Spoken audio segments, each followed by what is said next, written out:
जय श्री कृष्णा, जय श्री राधे राधे। आज मैं आपको श्रावण मास की पुत्रदा एकादशी का महात्म्य सुनाती हूँ। आप ध्यानपूर्वक सुने। युधिष्ठिर ने पूछा कि हे मधुसूदन, श्रावण के शुक्ल पक्ष में किस नाम की एकादशी होती है? कृपया मेरे सामने उसका वर्णन कीजिए।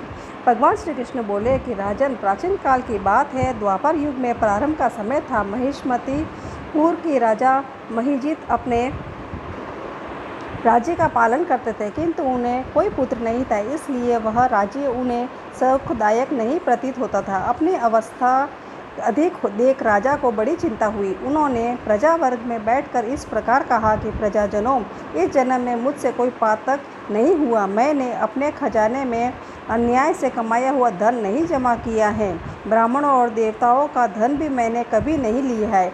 प्रजा का पुत्रव्रत पालन किया है, धर्म से पृथ्वी पर अधिकार जमाया है तथा दुष्टों को वे बंधु और पुत्रों के समान ही क्यों न रहे हो दंड दिया है। शिष्ट पुरुषों का सदा सम्मान किया है, किसी को द्वेष का पात्र नहीं समझा। फिर क्या कारण है जो मेरे घर में आज तक पुत्र उत्पन्न नहीं हुआ? आप लोग इसका विचार करें। राजा के ये वचन सुनकर प्रजा और पुरोहितों के साथ ब्राह्मणों ने उनके हित का विचार करके गहन वन में प्रवेश किया। राजा का कल्याण चाहने वाले वे सभी लोग इधर उधर घूमकर ऋषि सेवित आश्रमों की तलाश करने लगे। इतने में ही उन्हें मुनिश्रेष्ठ लोमश का दर्शन हुआ। लोमश जी धर्म के तत्वज्ञ, संपूर्ण शास्त्रों के विशिष्ट विद्वान, दीर्घायु महात्मा है। उनका शरीर लोम से भरा हुआ है। वे ब्रह्मा जी के समान तेजस्वी है। एक एक कल्प बीतने पर उनके शरीर का एक एक लोम विशीर्ण होता है, टूट कर गिरता है, इसलिए उनका नाम लोमश हुआ है। वे महामुनि तीनों कालों के बीते जानते हैं। उन्हें देखकर सब लोगों को बड़ा हर्ष हुआ। उन्हें निकट आया देख लोमश जी ने पूछा कि तुम सब लोग किस लिए यहाँ आए हो? उन्होंने आगमन का कारण पूछा।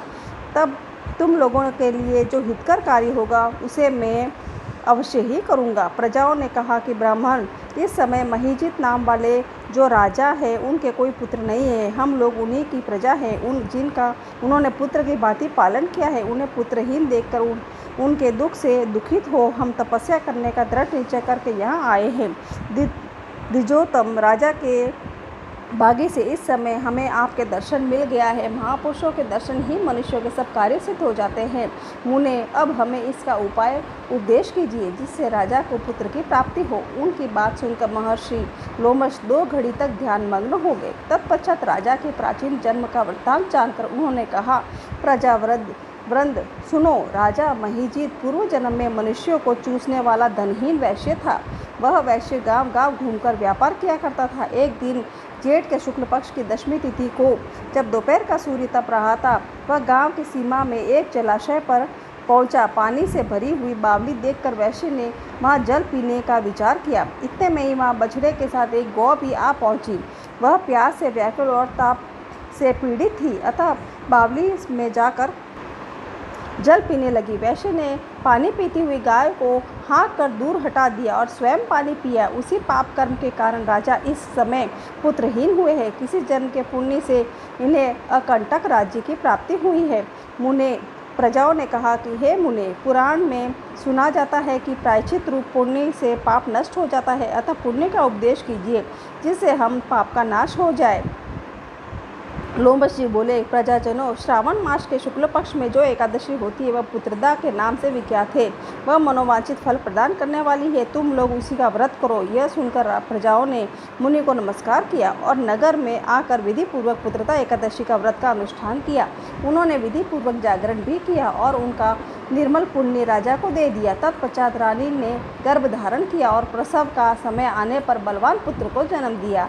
इसका महात्म्य सुनकर मनुष्य पाप से मुक्त हो जाता है तथा यह लोक में सुख पाकर परलोक में स्वर्गीय गति को प्राप्त होता है। इस प्रकार मैंने श्रावण मास की पुत्रदा एकादशी का महात्म्य आपको सुना दिया है। जय श्री कृष्णा, जय श्री राधे राधे।